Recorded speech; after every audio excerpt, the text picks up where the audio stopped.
오늘 우리에게 주시는 하나님 말씀 요한계시록 21장 2절과 9절의 말씀 두 구절을 보도록 하겠습니다. 요한계시록 21장 2절과 9절의 말씀을 보도록 하겠습니다. 다시 하시면 2절과 9절을 같이 합독하도록 합니다. 2절부터입니다. 시작.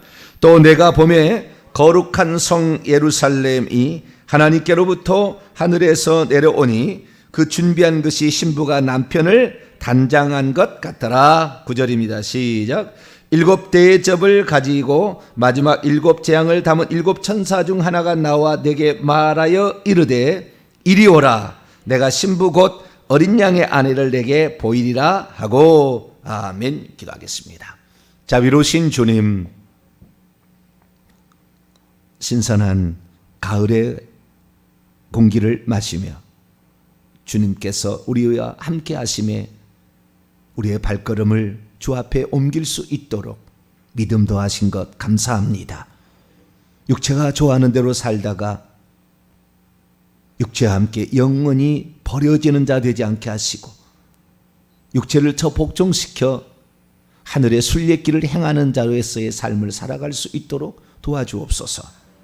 이 시간도 주의 말씀을 듣고자 합니다. 우둔한 저희들의 마음을 열어주시고 주의 말씀 듣기에 합당한 그릇들이 되게 도와 주옵소서. 우리 주 예수 그리스도의 이름으로 기도하옵나이다. 아멘. 오늘 시간에는 신부 시리즈 설교 두 번째 시간입니다. 신부의 정의와 신부의 세 가지 자격 요건 중에서 첫 번째 시간을 가지도록 하도록 하겠습니다. 그동안에 전사에 관한 말씀을 드렸는데요. 전사가 끝난 건 아닙니다. 신부도 전사에 속합니다. 신부라고 해서 전사가 아닌 건 아닌데요.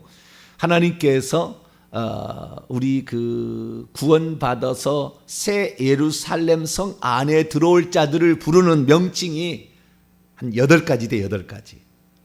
그 8가지 중에서 한 가지가 바로 오늘 신부라는 그러한 용어로 우리가 정의할 수가 있습니다. 그래서 천국에 가게 되면 우리를 하나님께서 칭하시는 호칭이 있는데 그 칭하시는 호칭 8가지 중에서 8가지는 크게 두 부분으로 나누가 있는데요. 한 부분은 상대적인 칭호. 이건 상대적인 칭호. 신랑에 대한 신부인 거예요. 상대적인 칭호가 있고 그냥 없는 칭호가 있어요. 예를 들어서 우리가 천국에 가게 되면 하늘나라의 상속자다. 그러면은 상속받지 못할 자가 이런 말은 상대적인 칭호는 별로 없고 이런 상속자다 이런 말은 그냥 그렇게 칭할 수가 있지만 천국에 가면 우리가 하나님이 종이거든요. 그는 하나님은 우리의 주인이세요. 주님이세요. 주님.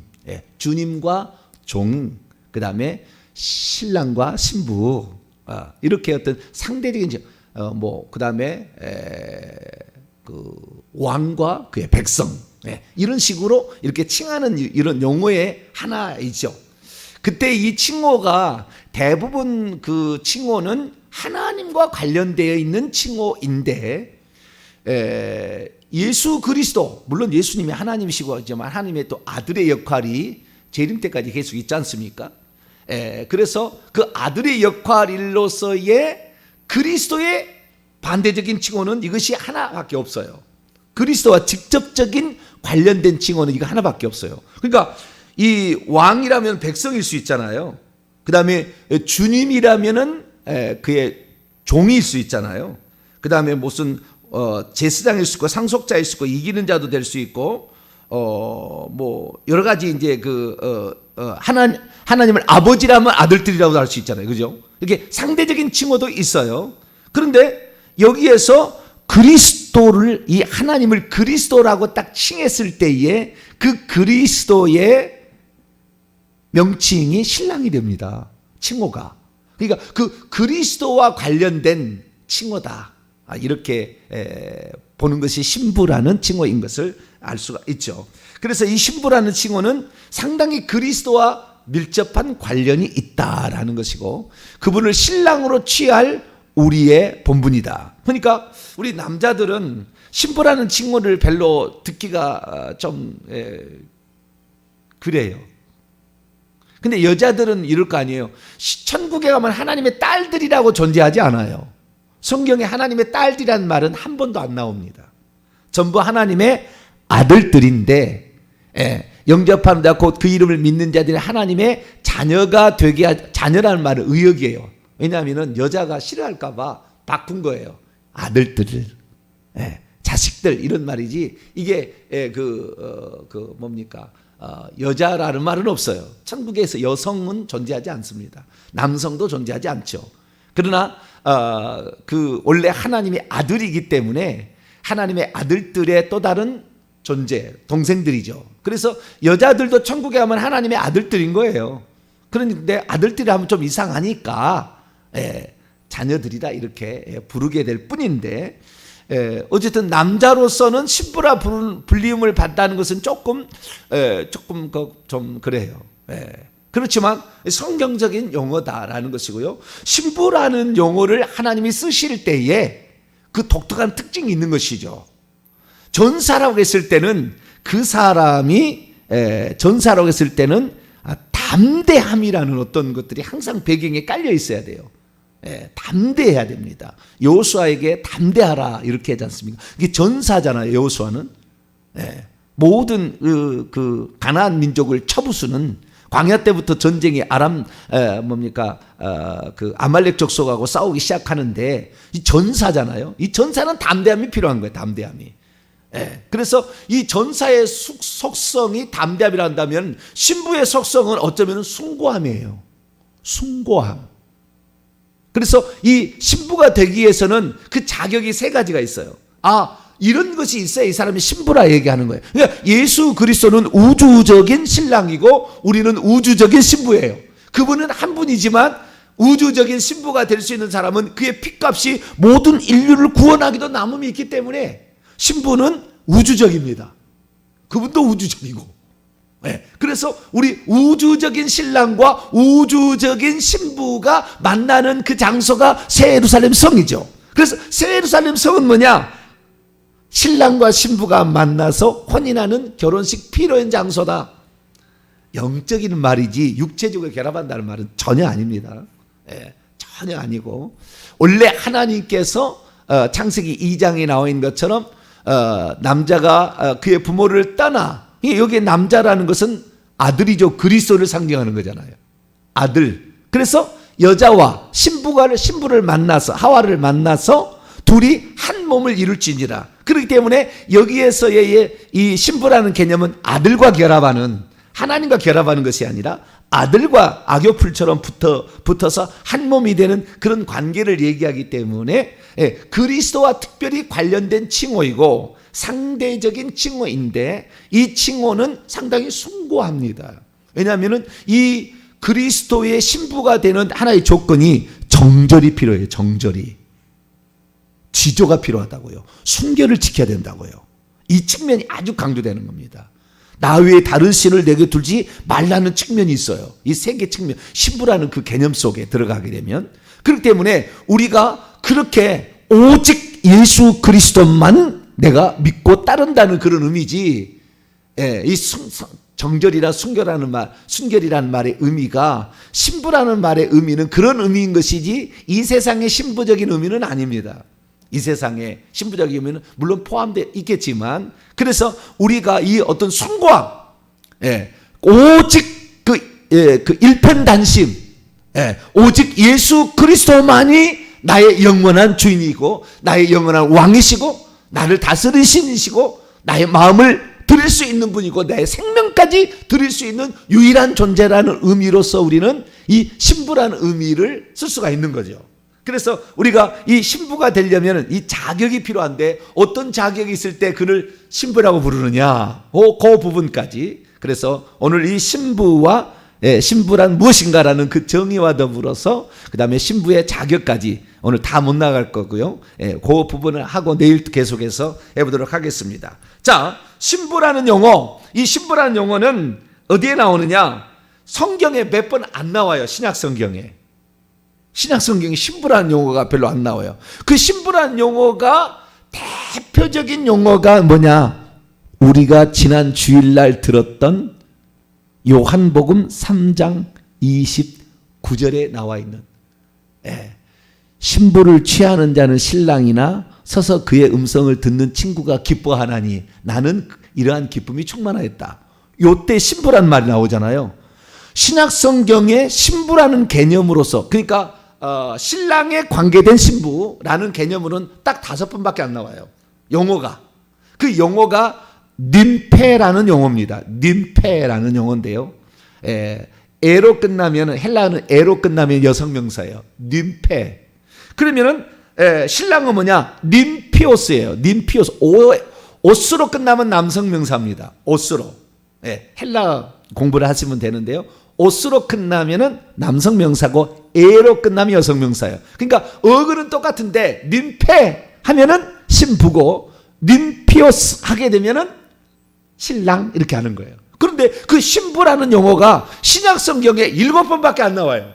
7번밖에 안 나오는데 이 7번 가운데서 2번은 며느리라는 의미로 쓰였어요. 그 본문의 문맥을 보니까 며느리라는 말로 나오고요. 그 다음에 5번은 신부라는 용어로 나오는데 그 대표적인 용례가 이 대표적인 용례가 요한복음에 그렇게 나오는데요. 이 대표적인 용례가 처음에 그렇게 나온다는 말이고 오직 요한만 쓴 용어입니다. 신부는. 그게 요한복음에 한 번 나오고 요한계시록이 4번 나와요. 그러니까 신부라는 용어의 개념은 오직 사도 요한만이 쓴 표현이에요. 우리가 천국에 들어간다고 했을 때 천국이란 말, 정확히 하늘들의 왕국이란 말은 마태복음만 나와요. 마가복음, 누가복음 다른 데도 안 나와요. 복음서, 그 다음에 서신서 뭐 아무 데도 안 나옵니다. 하나 천국이라는 개념은. 그러듯이 독특한 개념이에요. 독특한 개념. 사도 요한이 썼던 아주 독특한 개념이라고요. 그래서 이 신부라는 개념은 오직 일편단심, 이것을 가리키는 아주 독특한 용어예요. 그래서 우리가 기왕 예수 그리스도를 믿었을 때 그 순결, 정절, 지조, 저는 이제 지조를 많이 강조하잖아요.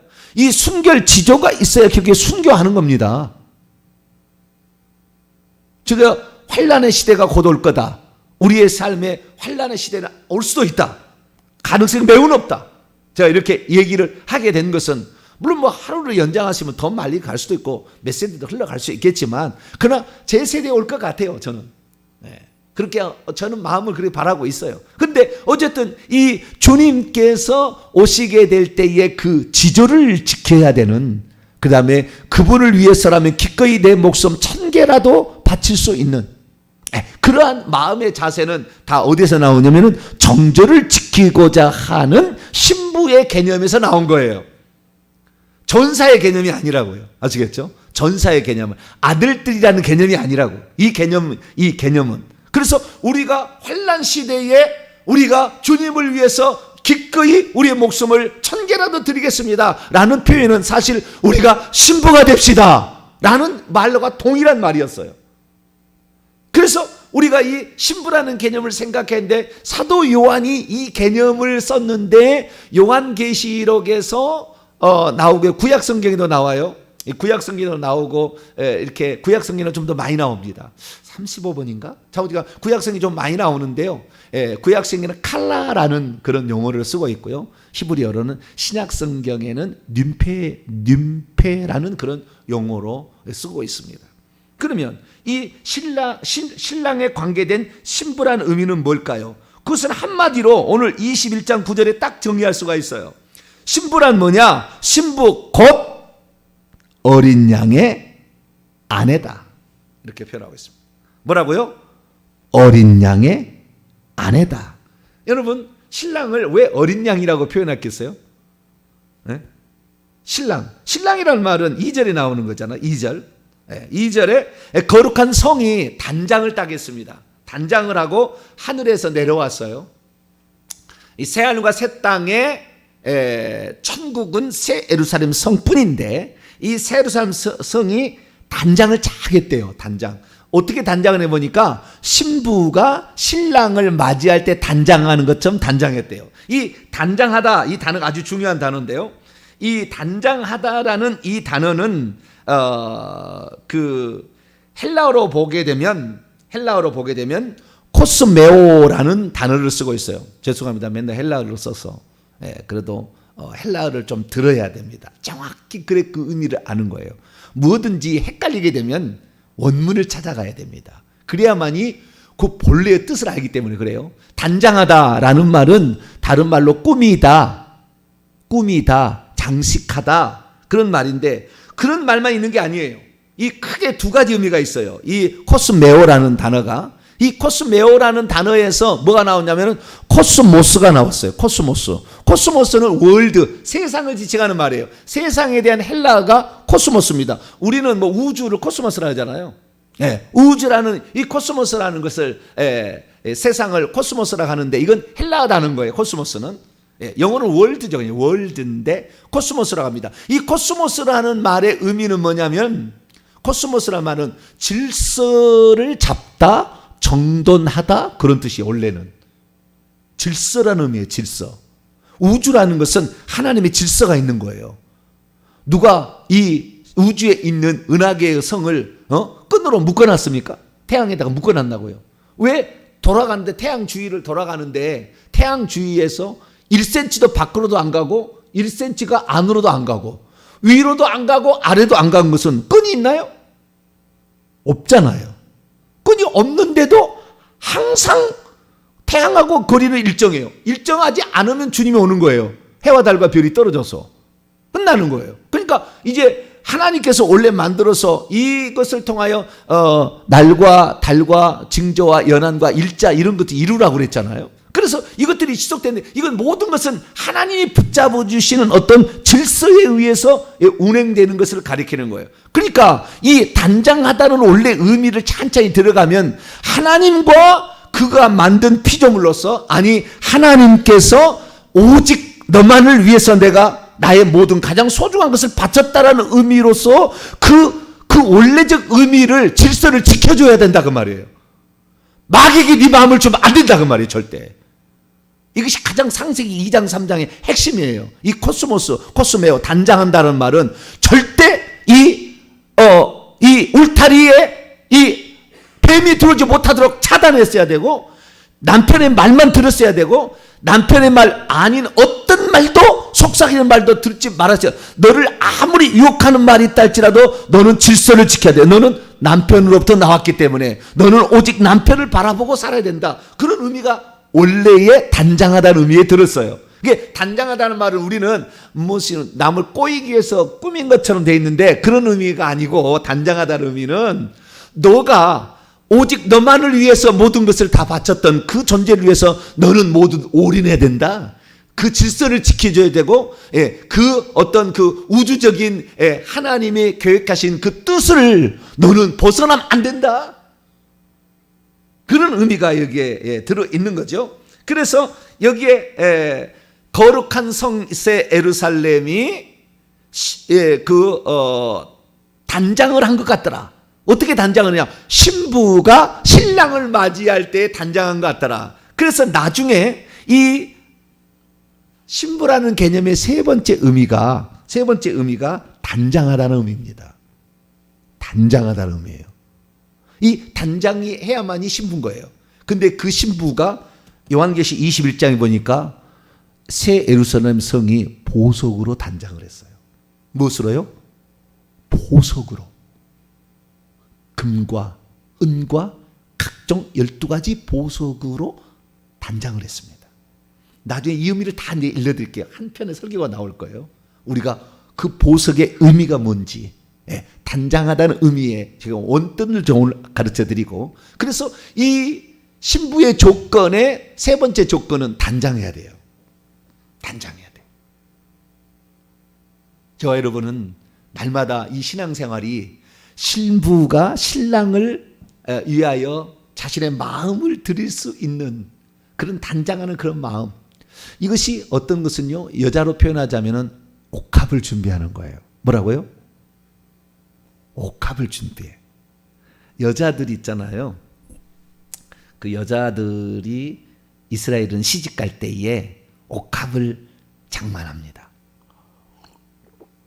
시집 갈 그것을 자기가 일평생에 부모가 줬던 자기가 뭐 재산을 모든 가지 옥합에다가 기름이죠. 옥합에 향유를, 기름이 아니라 향유를 담는 옥합인데, 이 향유를 담아가 작은 종지인데 그것이 아주 비쌉니다. 비싸. 그래서 이것이 결혼 미천이 되는 겁니다. 그래서 그 여인이 예수님께 나와서 자기 옥합을 깨뜨리는데, 그 옥합은 호리병처럼 생겼어요. 그래가지고 이 한 번 딱 깨뜨리면은 모가지를 착 부러뜨려서 깨뜨려야 되는 거예요. 어떤 그런 거 있잖아요. 모가지를 깨뜨려서 해야 부을 수 있는. 그래서 한 번 깨뜨린다는 것은 내 마음을 당신에게 송두리째 바칩니다는 의미예요. 탁 깨뜨리는 거. 이 옥합을 엄청 비싸게 준비를 했는데 마지막에는 탁 깨뜨리는데, 그 옥합을 깨뜨리는, 나는 당신을 위해서 지금까지 이 눈물을 여기다가 모아왔고, 나는 당신을 위해서 지금까지 지조를 지켜왔는데 당신을 위해서라면 기꺼이 이 옥합을 깨뜨립니다. 이게 단장이에요. 단장. 네, 단장이에요. 그래서 우리가 이 단장을 해야 이게 신부다 이렇게 말할 수가 있는데요. 신부의 개념을 얘기하다가, 신부는 그래서 단장하는 신부라고 얘기하므로 어린 양의 아내. 그래서 이 어린 양, 그런데 신랑을 왜 어린 양이라고 표현하느냐? 신랑도 어린 양이라는 거예요. 총각이란 말이에요. 총각. 지전을 시켰다는 거예요. 이 신랑도 어린 양의 아내라고 표현할 때는, 이 어린 양이라 할 때는 그 순결하고 깨끗하고 가장 남자가 가장 멋있을 때, 잘 자라가지고 가장 그 신랑으로서 멋있을 때, 아직 정조가 깨지지 않는, 정조가 있는, 오직 그 한 신부만을 위해서 오직 마음을 준비하고 있는 의미로서의 그 어린 양이에요.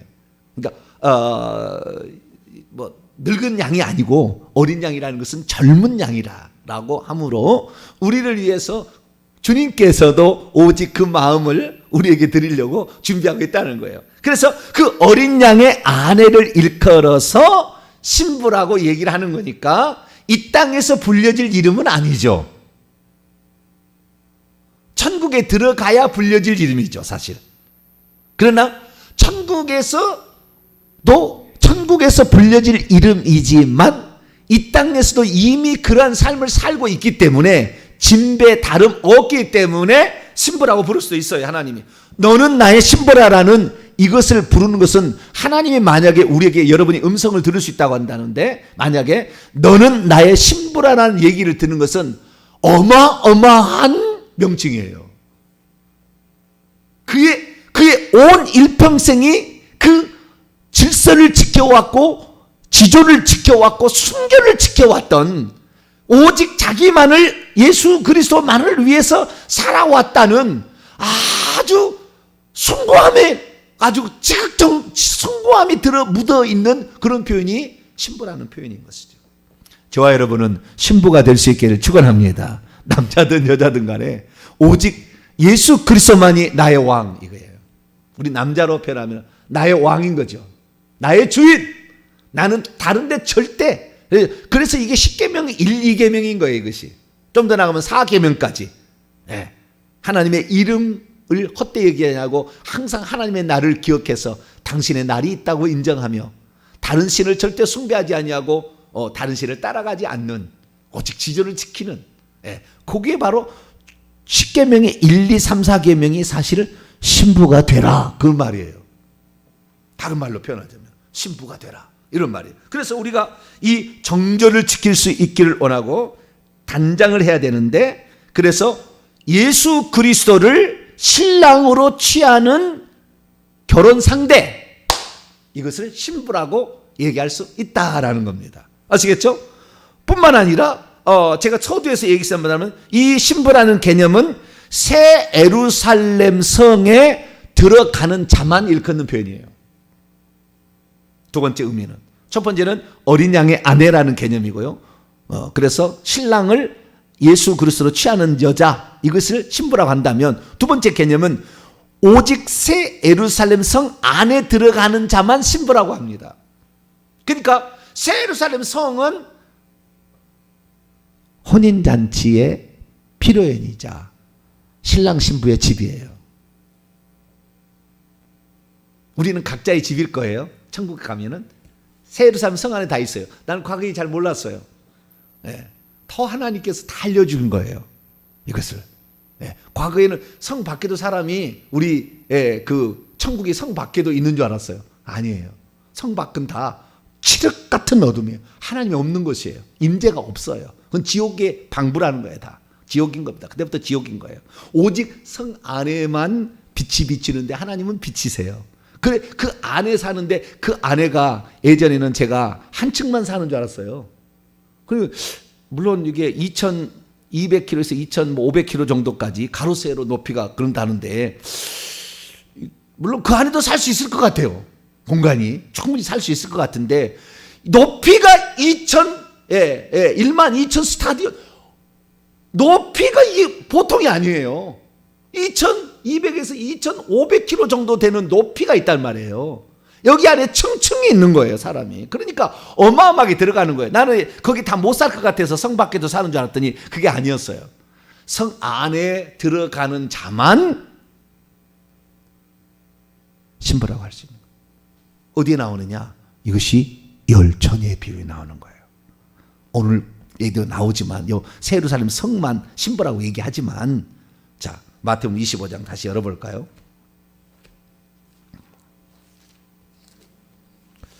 마태복음 25장.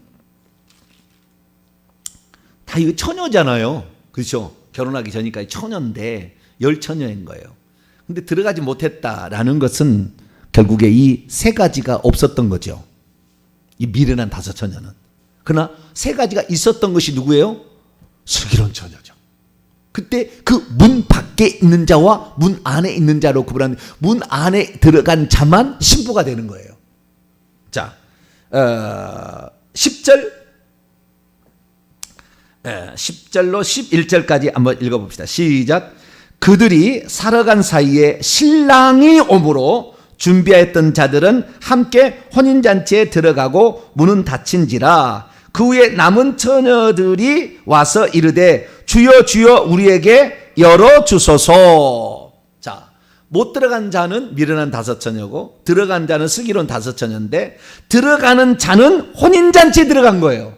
그러니까 천국은 새 예루살렘 성이고 새 예루살렘 성은 신랑과 신부의 집이에요. 원래는 신랑의 집이죠. 원래는 맞이해서 드리는 거죠. 그 신랑 집으로. 왜? 결혼해서 한 몸 이루니까. 예. 그래서 맞이해서 들여와서 그 안에 들어가면은 그다음부터는 이제 신부집도 되는 거예요. 그러니까 신부집도 되는데 모든 사람이 똑같다라는 것은 어리석은 거예요. 신부가 단장을 무엇을 얼마만큼 준비했느냐에 따라서 영원히 그의 것이 되는 거예요. 이 땅에서 준비해 가는 거예요. 이것은 하나님이 준비해서 준 게 아니라고. 다 똑같이 주는 게 아니라고. 우리가 얼마만큼 단장했느냐 하는 것은 우리가 이 땅에 살 일이에요. 그러니까 절대 천국에서 똑같지 않아요. 차등상급이에요. 천국에서 한번 우리의 집이 지어지면 그 집에서 영원히 사는 거예요. 그것을 우리가 이 땅에서 장만할 수 있다고요. 그런데 이 땅에서 장만하는 것을 허투루 들은 사람이 한둘이 아니에요. 나는 천국만 들어가면 되겠지. 물론 천국 들어가기가 쉽지도 않는데 그 말한 사람은 틀림없이 못 들어갈 거예요. 천국만 들어가면 됐지. 그렇게 호락호락 천국에 들어가는 게 아닙니다. 새 예루살렘 성이 그렇게 호락호락 들어간 장소가 아니에요. 신부만 들어갈 수 있어요.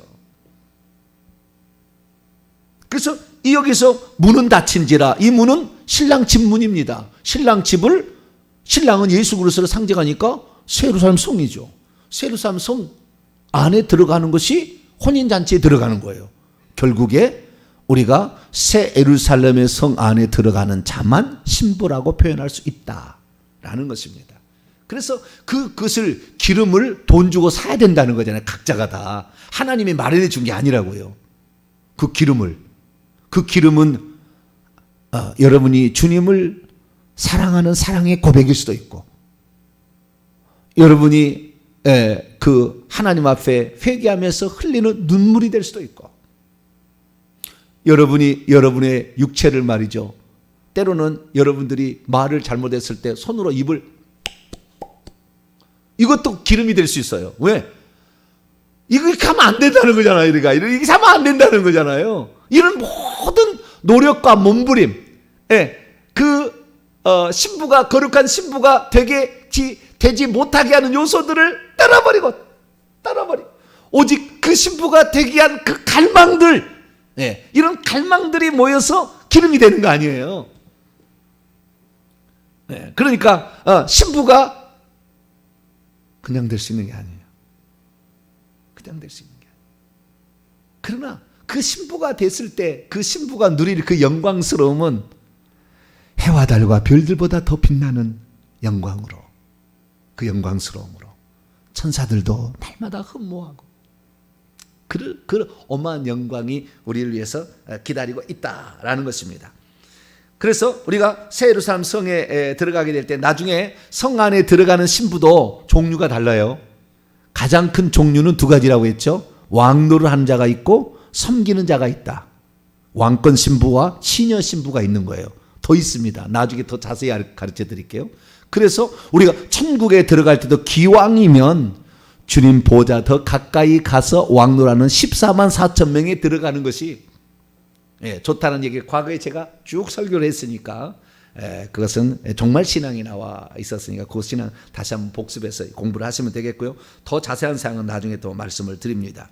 그래서 신부라는 정의, 신부라는 것은 예수 그리스도를 신랑으로 맞이할 구원받을 하나님의 백성들을 지칭하는 용어이고, 어린 양의 아내이고, 그 다음에 두 번째는 새 예루살렘에 들어가는 모든 사람들을 일컬어서 신부라 한다. 근데 신부는 여러 종류가 있다라고 정리를 하시면 되겠습니다. 자, 그러면 신부의 자격을 보도록 하겠습니다. 신부의 자격은 제가 신부가 누군지 설명하면서 벌써 두 가지를 얘기했어요. 이제 하나하나를 더 자세히 이제 살펴봐야 될 거예요. 첫째는 정절을 지켜야 된다는 말은 이건 두 번째 조건이고요. 세 번째는 단장을 해야 된다는 것은 세 번째 조건이고요. 첫 번째 조건이 있어요. 첫 번째 조건은요, 정결해야 해요. 뭐라고요? 깨끗해야 합니다. 신부가 더러운 옷을 입은 신부를 보신 적이 있으십니까? 신부 때가 가장 예쁜 옷을 입어요. 가장 깨끗한 옷을 입는다고요. 그래서 신부의 웨딩드레스는 대부분 흰색입니다. 그냥이 아니겠죠. 이게 다 어떤 의미가 있겠죠. 그래서 정결해야 합니다. 자, 고린도후서 11장 하나씩 살펴보도록 하죠. 고린도후서 11장 정확히 여기 나와요. 정결하다는 말의 의미가 뭔가, 정결을 지켜야 된다는 말의 의미가 다 관계되어 있어요. 2절과 3절을 봅니다. 2절도 있고요. 3절은 정조를 지켜야 된다는 말이고, 2절은 정결해야 된다, 깨끗해야 된다 그 말이에요. 2절과 3절은 약간 의미가 달라요. 근데 같이 나왔으니까 같이 한번 읽어보죠. 2절 3절 시작. 내가 하나님의 열심으로 너희를 위하여 열심을 내노니 내가 너희를 정결한 처녀로 한 남편인 그리스도께 드리려고 중매함이로다. 그러나 나는 뱀이 그 간계로 하와를 미혹한 것 같이 너희 마음이 그리스도를 향하는 진실함과 깨끗함에서 떠나 부패할까 두려워하노라. 깨끗하다는 게 뭐냐? 정절을 지키는 거하고 관련이 있잖아요. 뱀에게 마음을 주면 안 돼요. 뱀은 사탄 마귀입니다. 우리의 신랑이 사탄 마귀이든지 예수님이든지 둘 중에 하나인 거예요, 사실은. 예수님만 나의 신랑으로 생각하고 나의 주인, 나의 왕, 그렇게 생각하는 사람은 신부가 되어서 신부의 성에 들어가는 거예요. 근데 원래 여러분 그 에덴 동산을 이 땅이 만들 때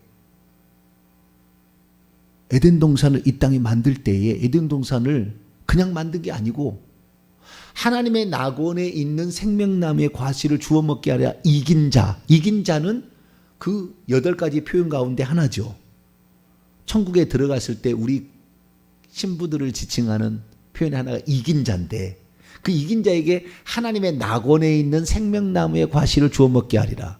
요한계시 22장 14절에도 자기의 두루마기를 빠는 자는 복이 있나니 이는 그가 생명나무에 나아가며 문들을 통하여 성에 들어갈 권세를 받으려 함이라. 성 안에만 생명나무가 있어요. 그런데 이 땅에 생명나무가 있었던 적이 있었잖아요. 에덴 동산에. 에덴 동산은 천국의 모형이었어요. 거기는 오직 신랑과 신부인 아담과 하와의 공간만이 되어야 했어요. 그런데 남편의 말이 아닌 뱀이 침투에 들어와서 뱀이 그 여자를 홀입니다. 그래서 사단은 미혹하는 자예요. 우리가 절대 이 마음을 사단마귀에 뺏기지 말아야 돼요. 여러분들의 그 마음이 지조를 항상 지켜야 돼요. 할렐루야. 저는 일편단심이에요. 일편단심. 제가 예수 그리스도를 믿고 난 다음부터 한 번도 이 마음을 변해본 적이 없어요. 예수 그리스도. 일편단심. 그런 마음을 가지니까 사실 제가 하는 설교를 보게 되면은요, 걸라고 생각하면은 2단으로 걸 수 있는 어마무시한 말들이래요. 한번 천천히 제가 했던 말 다 조사해 보시라고. 9월로부터 시작해가지고 2단이라고 걸면 걸 수 있는 기분 나쁘다고 생각하면은 그러나 단 한 번도 지금까지 삐뚤어진 적이 없어요. 그래서 어떤 사람은 나를 걱정하는 사람도 있어요. 그래서 난 속으로 그럽니다. 본인을 더 걱정하십시오. 나의 마음은 이미 내가 예수 그리스도를 믿을 때부터 나는 드려졌습니다. 나시린처럼 나는 드렸습니다. 내 마음이 바뀐다면 이건 저는 지옥이라는 걸 너무 잘 알고 내 마음을 바꾸는 순간 나의 허리는 무너져서 오늘부로 누워 있을 겁니다. 저는 저 자신을 잘 알아요. 어떻게 살아야 될지. 그래서 저는 철두철미하게 그걸 딱 지킵니다. 어떤 얘기를 할지라도 그 선을 딱 지키는 거예요. 그래서 그런데 어떤 목사님은 제가 하는 설교 일평생에 한 부분도 제대로 못 할 거예요. 구원론도 제대로 못 가를 거예요. 여러분 한 번 구원 영원한 구원인지 아세요? 회개해야 됩니다. 구원에서 떨어질 수 있어요. 탈락할 수 있어요. 그러다 그날 쫓겨가겠죠. 교회에서 뭐 쫓겨나겠지만 저는 그것을 밥 먹듯이 얘기를 해도 우리 성도들은 다 받아들이고 이게 진리니까 그러는 거예요. 저는 내가 너에게 진리를 말함으로 너희들이 나를 미워하느냐. 너희들이 하나님께 속했으면 진리의 말을 들을 것이고 하나님께 속하지 않으면 진리의 말을 못 듣는다 그 말이 그래요. 제 말을 못 듣고 귀를 닫아버린 사람은 결국에 이 천국 가기 힘들 거예요. 저는 제가 죽는 그날까지 내 목숨이 끝나는 그날까지 오직 일편단심 예수 그리스도만 얘기하고 그분만이 구원자고 그분을 위해서 우리가 살아야 된다는 걸 얘기를 할 거예요. 그래서 이 정결해야 된다. 깨끗해야 된다. 죄를 짓지 말아야 된다. 죄를 멀리해야 된다. 죄와 싸워야 된다. 죄를 지었으면 빨리 회개해서 그것을 씻어야 된다. 이걸 계속 얘기하는 거죠. 그래서 우리가 이 정결하고 그 다음에 정절을 지키고 단장해야 되는 거 요거 개념만 제가 얘기를 하고 내일 계속해서도 하도록 하겠습니다. 기도하겠습니다. 거룩하신 하나님 감사합니다. 오늘 신부가 누군가 하나님 저희들 듣게 하신 것 감사합니다. 신부로서 합당히 준비해서 오직 신랑 되신 예수 그리스도께서 내가 너 때문에 행복했고 너를 내 아내로 맞이하는 것이 내게 가장 기쁨이었다. 이렇게 말할 수 있는 우리 모두가 되게 해 주옵소서. 우리 주 예수 그리스도의 이름으로 기도하옵나이다. 아멘.